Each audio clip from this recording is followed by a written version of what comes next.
Assalamualaikum warahmatullahi wabarakatuh.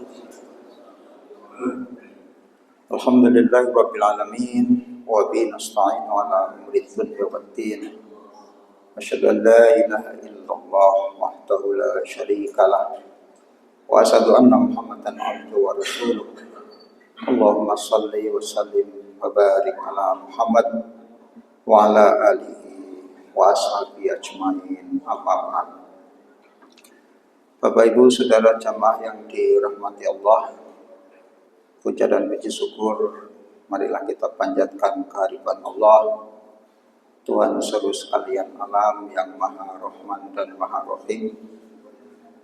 Petang ini kita masih diberikan kesempatan, kekuatan, kesehatan dan juga keikhlasan sehingga kita dapat melaksanakan kewajiban kita beribadah, menyembah kepada Allah Tuhan kita dengan melaksanakan sholat maghrib berjamaah. Mudah-mudahan sholat yang kita laksanakan dicatat dan diterima sebagai satu amal kebaikan di sisi Allah Subhanahu wa Ta'ala. Amin.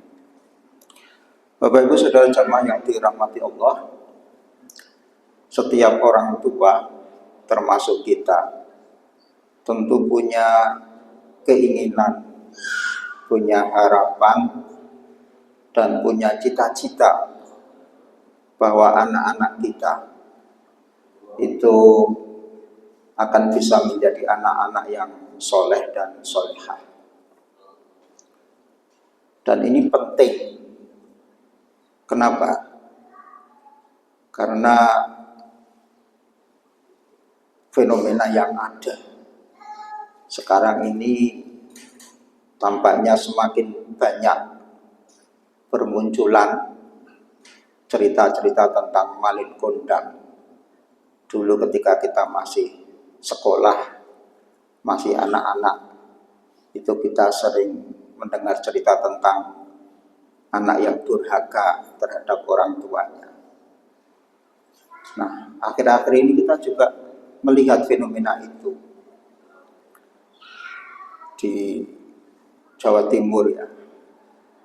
Video yang viral itu kan ada ibu yang sudah sepuh gitu, dibuang, ditelantarkan oleh anak-anaknya dengan alasan tidak ada satupun dari anak-anaknya itu yang mau untuk merawat ibunya yang sudah sepuh, dan mereka sudah rela, ikhlas menyerahkan ibunya ke panti jompo. Bahkan seandainya ibunya mati tidak dikabari pun mereka ikhlas. Yang terakhir itu malah dalam video itu seorang ibu yang sudah lanjut usia itu diseret oleh anak perempuannya dari rumah. Dari dalam rumah itu diseret, dijongkong kayak gitu orang Jawa itu sampai di halaman itu. Nah, karena sudah tidak bisa tinggal di rumah, maka ibu itu pun kemudian tidur di jalanan, di pinggir sawah. Maka penting bagi kita bagaimana kita mengupayakan supaya anak-anak kita itu bisa menjadi anak yang soleh dan solehah. Ya. Jauh lebih baik kita memiliki anak yang soleh dan solehah daripada anak yang pintar ataupun anak yang kaya tetapi tidak soleh dan solehah. Karena kalau kita punya anak yang soleh dan solehah, insya Allah masa tua kita itu akan terjamin paling tidak keselamatannya. Ya paling murah orang bakal dibuang arwah anak itu. Tidak mungkin anak yang soleh itu akan mentelantarkan orang tuanya semiskin apapun dia. Ya, maka sekali lagi penting bagi kita untuk mengupayakan dengan penuh kesungguhan, ya, ketelatenan, kesabaran, ya, mulai dari kecil, ya. Jangan sampai terlambat. Dan yang paling penting itu bagaimana kita sekarang menciptakan suasana yang kondusif, yang mendukung anak-anak kita itu supaya kemudian mereka itu bisa menjadikan dirinya menjadi anak yang soleh dan solehah. Jangan malah kemudian kita melakukan sesuatu yang itu tidak mendukung anak-anak kita menjadikan dirinya itu menjadi anak yang soleh solehah, tetapi justru menghalangi bahkan atau mungkin menggagalkan mereka itu menjadi anak yang soleh dan solehah. Anak soleh solehah itu paling tidak itu kan rajin sholat, rajin ngaji, itu ukuran yang paling mudah ya. Anak yang soleh solehah itu ya rajin sholat, rajin ngaji. Maka kita sebagai orang tua itu ya mari kita ciptakan suasana yang kondusif sehingga anak-anak kita itu kemudian bersemangat ya, termotivasi untuk rajin sholat dan rajin mengaji.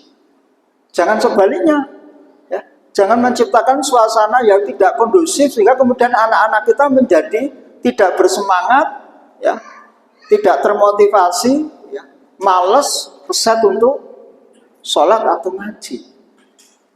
Saya punya contoh. Saya punya beberapa siswa TPA, murid TPA. Anak-anak ini setiap maghrib ngaji sampai isya. Nah, suatu saat itu ada anak yang tidak muncul. 1 kali, 2 kali, 3 kali. Sampai beberapa minggu tidak muncul. Kemudian saya tanya pada temannya, si A kok ora tau ngaji ngopo gitu ya? Saya tanya. Temannya, teman dekatnya. Jawabannya apa Pak? Dolanan HP, dolanan game. Ya. Nah, anak itu sudah tidak mulai mau lagi ngaji. Ketika kemudian oleh orang tuanya itu sudah dikasih HP. Padahal ada yang masih TK, ada yang baru kelas 1. Dikasih HP. Sehingga kemudian yang dulunya mereka rajin ngaji, rajin sholat, kemudian menjadi malas. Ya. Pilih untuk bermain HP. Sing salah sinten Pak Bu? Sing salah sinten? Orang tuanya. Lah, HP itu fungsinya untuk apa? HP itu kan fungsi pokoknya sebagai alat komunikasi. Lah nek cah TK iki nggo ngopo HP? Cah SD kelas 1 kelas 2 iki nggo ngopo HP? Apa mereka akan berkomunikasi dengan temannya yang jauh? Kan tidak. Tidak ada fungsinya HP bagi anak-anak kecil itu ya. Akhirnya apa? Fungsinya menjadi mainan. Dan itu bukan salah anak. Kenapa? Fitrah anak itu bermain. Itu fitrah anak, bermain. Maka ketika diberikan 2 pilihan, gue pilih main game apa pilih ngaji? Mesti pilih main game. Pilih main game apa pilih sholat? Mesti pilih main game. Kenapa? Fitrah anak itu bermain. Lawang sholat aja tinggal dolanan gitu. Jenenge bocah sholat jorok-jorokan, tendang-tendangan. Kenapa? Ya fitrahnya anak seperti itu. Lah kok ini anak sudah rajin sholat, rajin ngaji, kok malah tukar ke HP ya? Ya sudah. Akhirnya sudah gak mau lagi sholat, gak mau ngaji. Ini contoh ya, orang tua yang tidak bisa menciptakan lingkungan yang kondusif bagi anaknya. Sehingga kemudian anaknya yang kemarin itu ya, bersemangat untuk ngaji, bersemangat untuk sholat berjamaah dengan teman-temannya, akhirnya kemudian lebih memilih main HP. Ini satu contoh. Nah kalau sudah seperti itu, ya, dan kemudian dibiarkan, ya, tidak kemudian katakanlah ada pembatasan, ya tak kayak HP ini kok nek wis maghrib mandek terus ngaji sholat. Tidak. Ya dibiarkan saja. Ya sudah. Ya. Maka kemudian ketika dari waktu ke waktu anak ini ya tumbuh semakin besar, ya tidak akan mungkin dia akan bisa menjadikan dirinya sebagai anak yang soleh dan soleha. Nah, wis ora gelem salat, ora gelem ngaji. Bapak Ibu yang dirahmati Allah. Sing biasanya salat niku biasanya, artinya orang-orang yang biasa salat itu bisa dipastikan ketika kecil dia sholat. Kenapa betul Pak? Yang biasa sholat baik itu di rumah atau di masjid, ketika remaja dewasa itu bisa dipastikan dia isi cilik ya sholat, ya ngaji. Sebaliknya, sing ora gelem sholat, bonang omah, bonang masjid itu biasanya ya ketika kecil tidak pernah ngaji, tidak pernah sholat. Kenapa betul Pak? Itu seperti itu rumusnya. Nah kalau misalnya gini, sesuk wae nek wis gedhe ning ngajari salat, sesuk wae nek wis SMP, sesuk wae nek wis SMA. Itu kalau seperti itu saya jamin itu terlambat. Terlambat ya. Rasulullah aja menyuruh kita didiklah anakmu salat ketika usia 7 tahun. Ketika SD itu sudah batas maksimal. Kalau bisa TK lebih bagus, tapi maksimal 7 tahun itu harus diajari sholat. Nek sesuk wae nek wis SMP SMA yakin tidak akan bisa. Beberapa waktu yang lalu itu saya berkunjung ke rumah salah seorang murid saya, kelas 3 SMA. Saya tanya, "Wina nang omah sholat ora?" Mengguyang-guyu. "Subuh sholat ora?" "Enggak, Pak." "Lah kok subuh ora sholat apa?" "Nggak bisa bangun nih Pak." "Aku ora iso tangi ngopo?" "Ah, kemalaman nih Pak." "Lah kok kemalaman?" Karo guyu-guyu. Dolanan game. Tekan jam piro nih dolanan game? Ya kadang jam 1, jam 2. Jam 1 malam, jam 2 malam masih main game. Dan itu dibiarkan oleh orang tuanya. Wong tuane ya seperti gitu. Wis cah SMA wae wis gedhe dhuwur wis ra wani ngelikke. Sudah terlambat. Ya. Maka sebelum terlambat, sejak anak-anak kita masih kecil, kata Rasulullah, sejak usia 7 tahun itulah ya usia yang paling bagus membentuk kebiasaan ya, kebiasaan sholat jamaah, kebiasaan ngaji. Itu insya Allah kalau ditanamkan sejak kecil itu nanti nek wis remaja itu wis rasa dikon wis do sholat dhewe. Ya. Saya itu di masjid saya itu setiap subuh itu ada anak kecil, satu-satunya anak kecil yang sholat jamaah di masjid saya. Loh kok bisa? Kok bisa satu-satunya anak kecil kelas 3 SD? Yang lainnya kok nggak ada. Kenapa?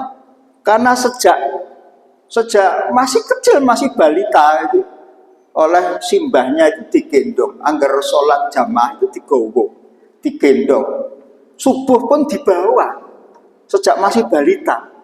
Dibawa setiap subuh. Akhirnya sampai sekarang setiap subuh pasti ikut jamaah. Itu contoh pembiasaan. Dan itu kalau kita lakukan, maka insya Allah ya, apa yang menjadi keinginan kita, cita-cita kita, harapan kita untuk bisa mendapatkan anak yang soleh dan solehah itu bisa terwujud.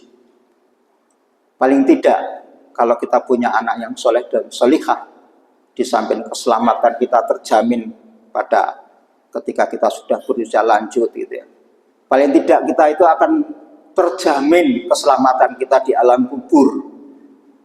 Nanti anak soleh itu ya insya Allah ono sing ndongake. Kena betul Pak. Nanti anak soleh paling murah nek ade senang alam kubur niku ono sing ndongake. Tapi kalau sekedar anak pinter, anak sugih ning nek ora soleh ya ndak ada jaminan ketika kita sudah di alam kubur itu ana sing ngake, dan itu akan menjadi kerugian bagi kita. Duwe anak diragati ngoyo-ngoyo di sekolah ke ragate akeh gitu. Sekian banyak kita keluarkan untuk anak-anak kita, tapi kalau pada akhirnya kemudian anak kita sekedar mendoakan kita saja tidak bisa, tidak mau, sungguh itu adalah sebuah kerugian bagi kita. Mudah-mudahan kita bisa menciptakan suasana yang kondusif bagi anak-anak kita, sehingga kemudian jalan bagi anak-anak kita mewujudkan dirinya menjadi anak-anak yang soleh dan solehah bisa terwujud. Demikian kurang lebihnya, mohon maaf. Wabillahi taufiq wal hidayah. Assalamualaikum warahmatullahi wabarakatuh.